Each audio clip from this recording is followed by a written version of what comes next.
नमस्कार मित्रांनो, स्वागत आहे आपला पुन्हा एका नवीन व्हिडिओमध्ये.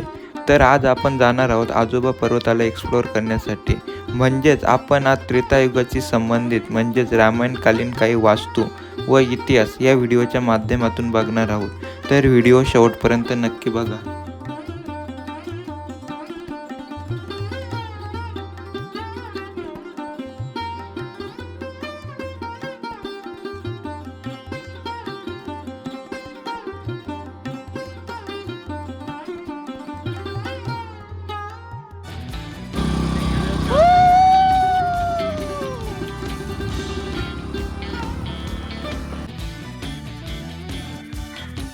आजोबा पर्वत हा समुद्र सपाटीपासून 4511 फूट उंचीवर सह्याद्रीच्या पश्चिम घाटावर देहणे गावाजवळ आहे.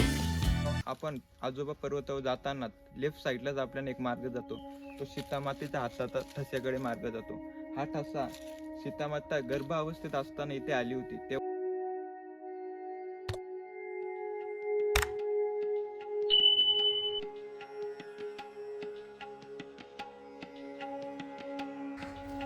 आजोबा पर्वत नाव असण्याचे कारण लव आणि कुश हे वाल्मिक ऋषींच्या सानिध्यात मोठे झाले.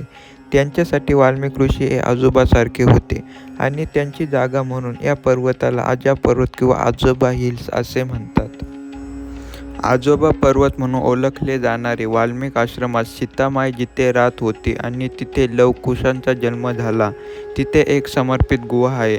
त्यामुळे ह्या पर्वताला सांस्कृतिक महत्त्व खूप जास्त आहे. आता आपण सीतामाईच्या नाणी कुंडाकडे जाणार आहोत.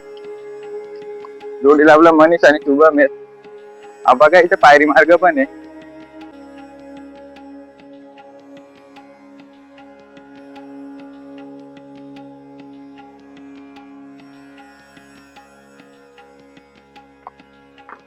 बघा कुंड आपल्याला इथूनच दिसतो. कुंडाकडे जाण्यासाठी चांगल्या स्थितीत पायरी मार्ग आहे, त्यामुळे आपण कुंडाकडे सहज जाऊ शकतो.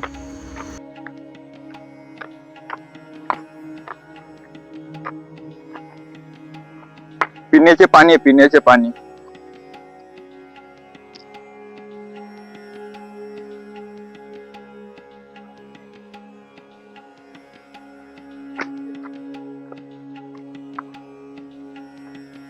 त्याला दरवाजे जालीचा बघू शकता. आता आपण तो खोलू. मासे आहेत.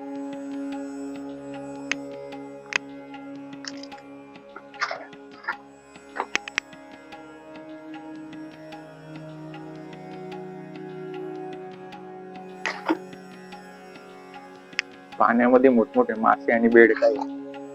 आता आपण निघूया चाली. आपण पिण्याची पाण्याची टाकी बघितली का इथे? वरतच महादेवाची पिंड आपल्याला बघायला मिळते.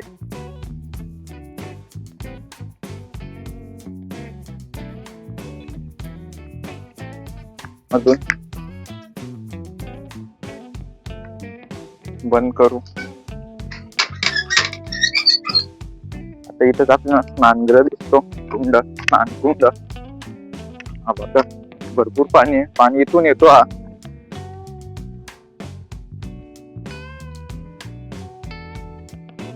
तिकडे कुंडाकडे जातो. हा छोटासा पायरी मार्ग आहे.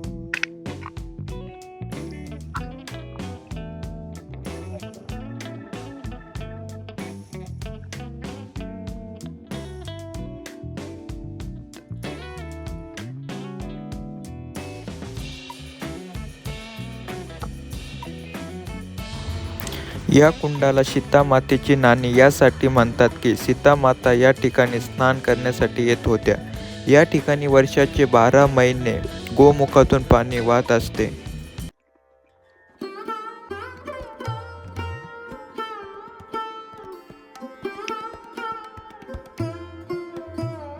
कचरा बिचरा पडावणे त्यासाठी हा नेट पसरलेलं इथे.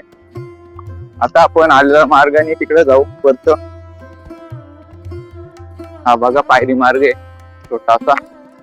50-100 पायरी असू शकते त्या.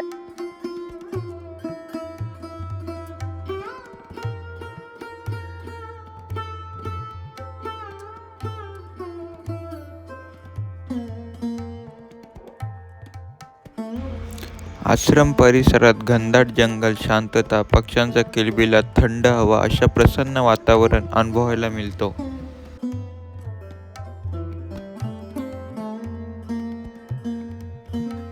इथे आपल्याला ध्वजास्तंभ सुद्धा पाहायला मिळतो. मित्रांनो, कोणी स्टेसाठी आजोबा पर्वतावर येत असेल तर तुम्ही या धर्मशाळेचा उपयोग करू शकता. तर आपण आता आतमध्ये धर्मशाळा कशी आहे ते पाहूया.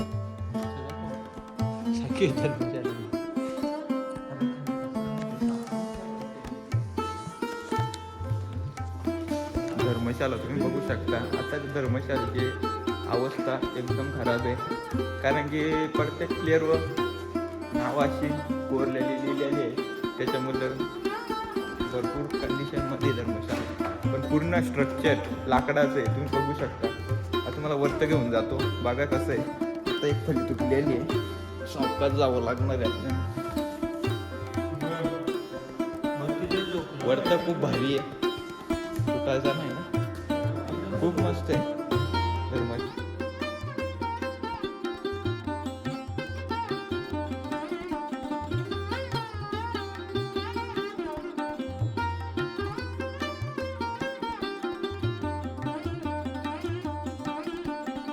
आता आपण खाली जात आहोत.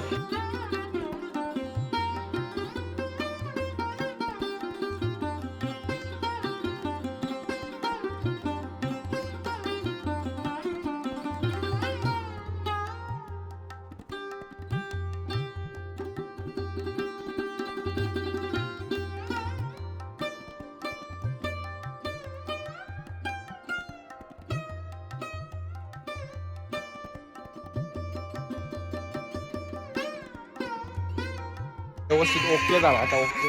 आता आपण वाल्मिक ऋषी यांच्या समाधी स्थळाकडे जाऊ. इकडे हा मार्ग आहे, वाल्मिक ऋषींच्या समाधी स्थळाकडे जातो. वाल्मिक ऋषींचं जीवन चारित्र्य थोडक्यात सांगायचं म्हणजे वाल्मिक ऋषी पूर्वी वाल्या कोली नावाचा एक दरोडेखोर होता.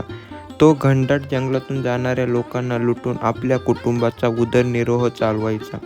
एकदा नारद मुनी त्या जंगलातून जात असताना वाल्यांनी त्यांना अडवले व लुटण्याचा प्रयत्न केला. नारद मुनींनी त्यांना विचारले की तू जे हे पाप कृत्य करतोस तर तुझ्या ह्या पापाचे वाटेकरी तुझे कुटुंब होतील का?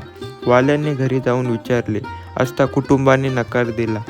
या घटनेमुळे वाल्याच्या ज्ञानाला प्रकाश मिळाला.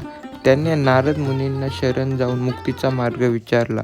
नारदांनी त्यांना रामनाम जप करण्यास सांगितले, परंतु पापी असल्यामुळे त्याला ते जमेना. परत नारद मुनींनी त्यांना उलटा जप करण्यास सांगितले, म्हणजेच मरा मरा. वाल्याने या वर्षानुवर्षे जप तप केले. शरीरावर मुंग्यांचे वारूळ तयार झाले. तो त्या वारलातून आला म्हणून त्याला वाल्मिक हे नाव पडले.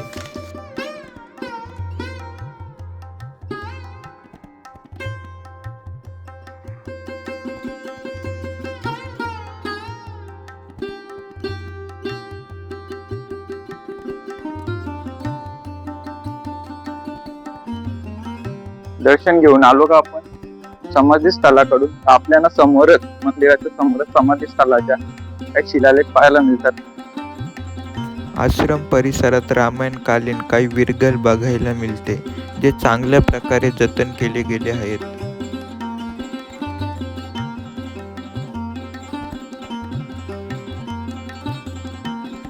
शिलालेख पाहून झाले का इथून? इथं आपल्याला नंदी महाराज व महादेवाची अशी पिंड दिसत आहे समोरच, बघू शकता.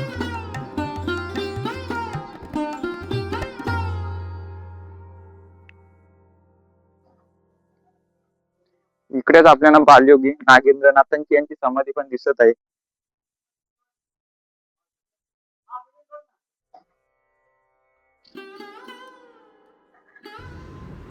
टाकेशोडचे अधिपती गुरुवर्य फुलनाथजी महाराज यांचा शिष्य बालयोगी नागेंद्रनाथ यांची समाधीस्थळी बघायला मिळतो.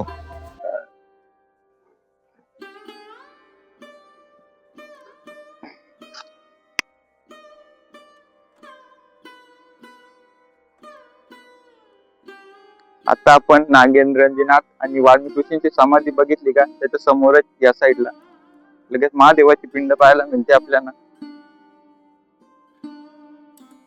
नंदी महाराज, विठू रखुमाई व गणपतीची सुंदर मूर्ती आहे.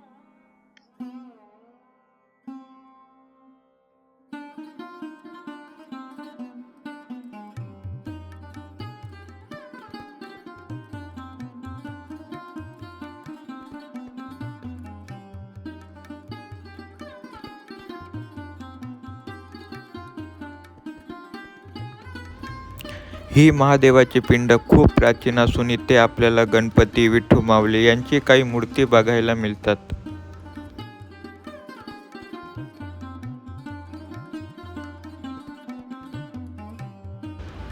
महादेवाच्या मंदिराच्या उजव्या साईडला आपल्याला भूगर्भात कालिका माता मंदिर दिसतो.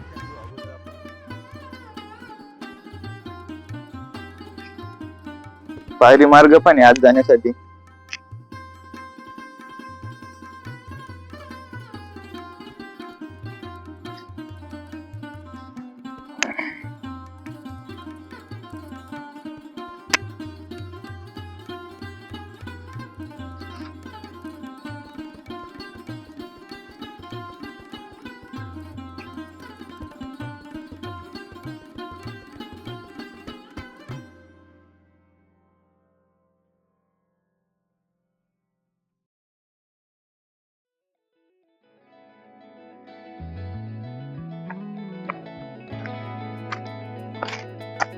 आपल्याला समोरच लव आणि कुश यांच्या पालण्याकडे जाणारा मार्ग इथूनच. धबधबा आहे, पण आता तो धबधबा पावसाला नसल्यामुळे बंद आहे. आता आपण लव आणि कुश यांच्या पालण्याकडे जाऊया.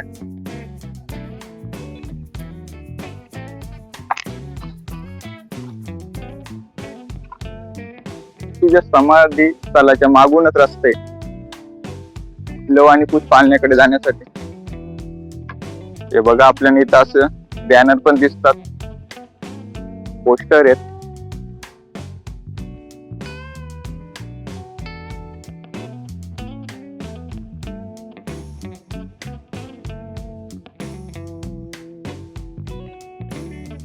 आपल्याला असा रस्ता बघायला मिळतो इथं. सीतामाईने लव आणि कुशला याच पर्वतावर जन्म दिला आणि त्यांचे बालपण इथेच गेले असे सांगितले जाते. आता आपल्याला बघा त्या रस्त्यातून जायला लागणार आहे. चढावाचा हा पॅच आहे, दम लागतो थोडा थोडा स्टार्टिंगलाच. बघू शकता दरी दिसत आहे आपल्याला इथे.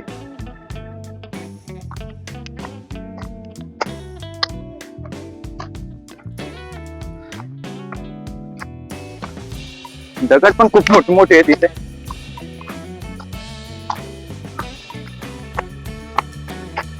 आपल्याला इकडे जायचे वरत. खाली बाबांनी जेवणासाठी पण बोलवलं आहे. आता वरून जाऊन आलो का लोकूच्या पालण्याकडून का आम्ही खाली जाणार आहे जेवण्यासाठी. रस्ता भात हे बघा, खड चढावे चढावे.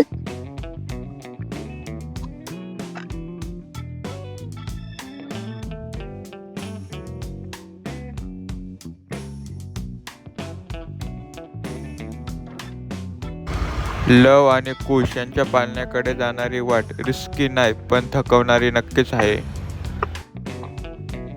खूप दम लागत आहे.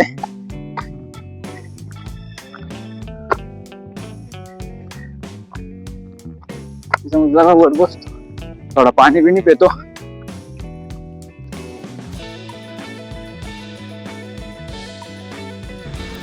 इथे खाण्याचे पदार्थ खाऊन पाणी वगैरे पिऊन थोडा वेळ थांबलो.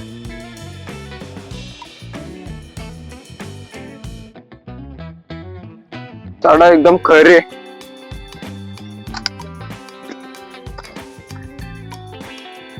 बघा दगड किती मोठा आहे.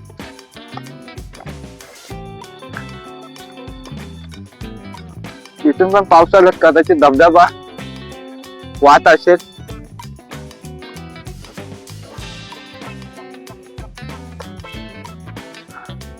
हे दमलो आता, खूप मोठा चढाव आहे, बघू शकता.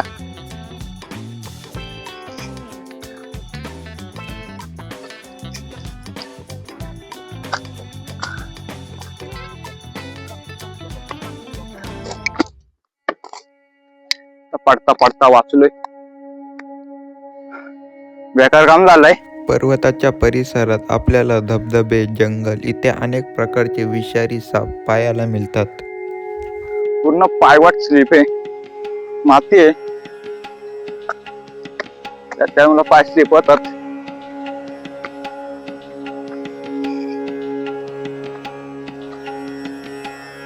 पब्लिक इथे बसलेली आहे, तर आपण पण बसू. मी पण त्यात असे होतो, कधी बसतोय ते पण बसलं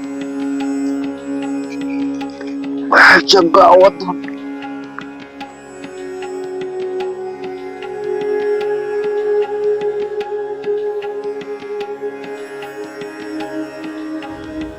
पालण्यापर्यंत आलो, पण आपल्यासोबत मोठा गेम झाला. माईपची चार्जिंग संपली. इथून पुढे आपण नुसती बडबड करतो, पण आवाजाचा काही पत्ताच नाही. समोर दिसणारा मार्ग आपल्याला थेट लव आणि कुश यांच्या पालण्याकडे घेऊन जातो.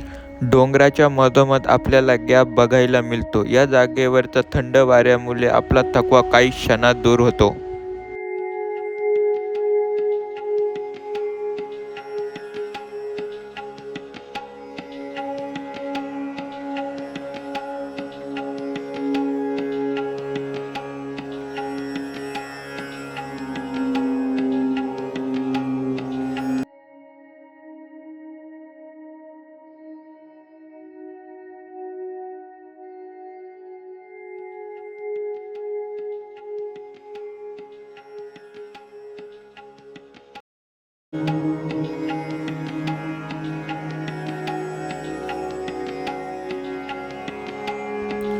इथून आपण पर्वताचा परिसर व पर्वत कॅमेऱ्यात कॅप्चर करून खाली निघालो.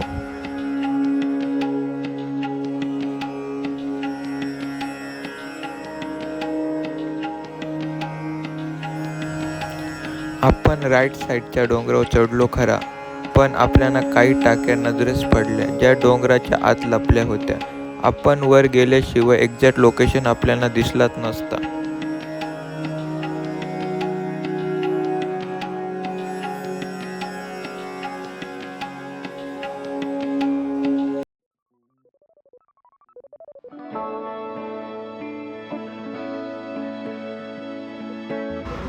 डोंगरावरून ज्या टाक्या आपल्या नजरेस पडल्या आहेत त्या शोधण्यासाठी आपण पुढे निघालो. टाक्यांकडे जाणारा मार्ग कठीण होता, पण पकडायला जागा असल्यामुळे तो मार्ग सोपा झाला.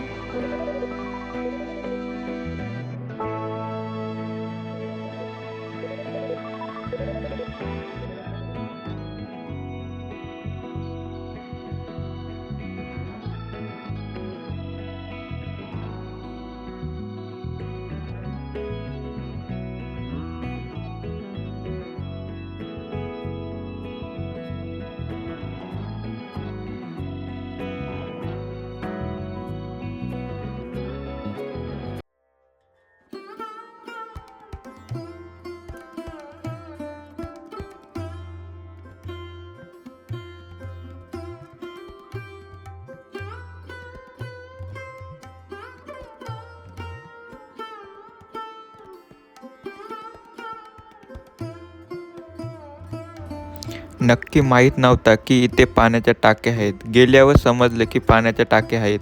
तिथे आम्ही छोटासा प्रयोग केला की पाण्याच्या टाक्या किती खोल आहेत. त्यासाठी आम्ही काठी टाकून बघितली.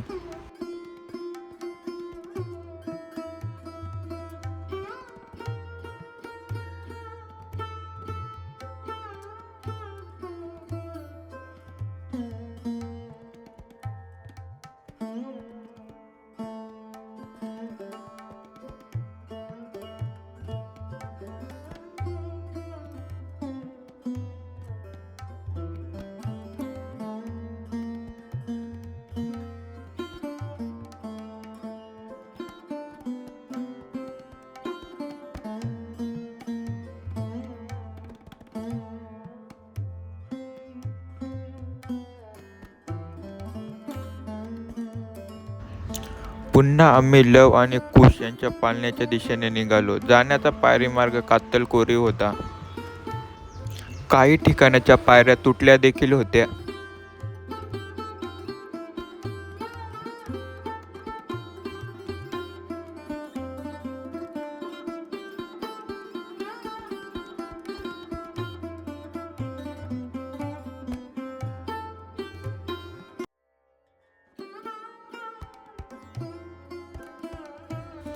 पाळणा आपल्याला संवर्धन केलेला दिसतो. हा पाळणा स्टीलचा असून त्यामध्ये लव आणि कुश यांचा कातल कोरीव पादुका ठेवण्यात आले आहेत.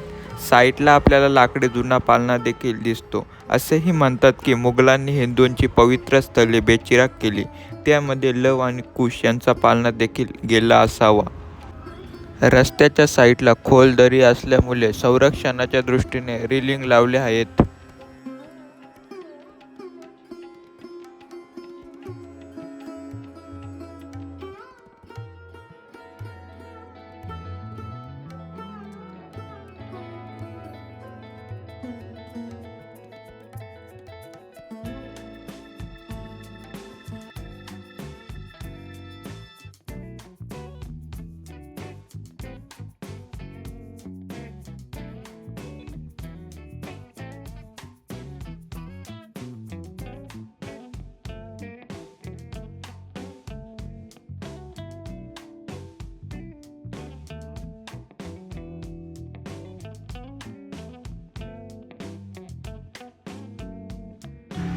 हाच मार्ग आपल्याला पर्वताच्या दुसऱ्या साईडला घेऊन जातो.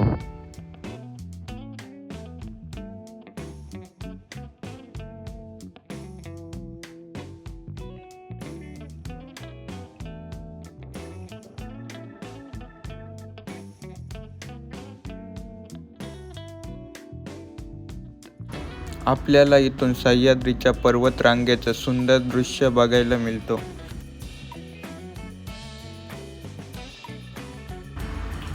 ही पर्वताची मागची साईड. इथे बघण्यासारखं काही नसल्यामुळे आपण तिथे जात नाही.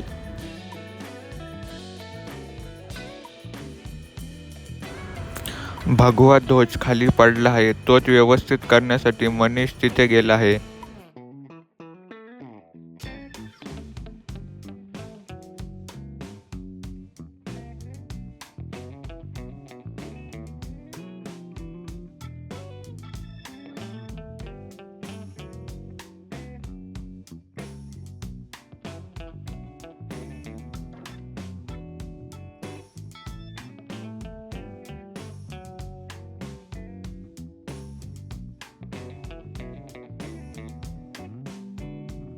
पर्वतावर आपल्याला चौकोनी आकाराचे होल भरपूर प्रमाणात दिसतात. जर तुम्हाला याच्याविषयी काही माहिती असेल तर तुम्ही कमेंट बॉक्समध्ये नक्की सांगा.